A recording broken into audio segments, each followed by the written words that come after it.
Այս գունագեղ ու ախորժալի կարկանդակների համար մեզ անհրաժեշտ է իդեալական խմոր, որի համար մի փոքր ուժ։ Կարկանդակները 3 տարբեր միջուկներով են. առաջինը սպանախ, սունկ, հավի միս, տապակած սոխով, երկրորդը տապակած կարտոֆիլ և երրորդը խաշած ձու կանաչ սոխով։ Յուրաքանչյուրին տվել եմ տարբեր ձև, որպեսզի միջուկները հեշտ տարբերակվեն։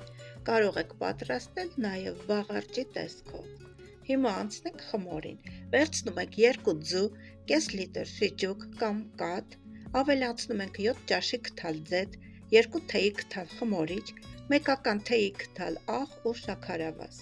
Աստիճանաբար ավելացնում ենք այնքան ալյուր, որ ստանանք փափուկ նուրբ խմոր։ Այն պետք է հանգստանա և բարձրանա 2 անգամ։ Այնուհետև հասունացած խմորից ստանում ենք գնդեր, ձևավորում ենք կարկանդակներ, թողում ենք 15-ից 20 րոպե հանգստանա,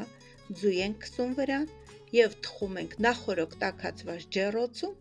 230-ից 250 ջերմաստիճանի տակ, մինչև ոսկեգույն երանգ ստանալը։ Եվ վերջ, ստանում ենք այսպիսի գեղեցիկ, փափուկ և անչափ համեղ կարկանդակներ։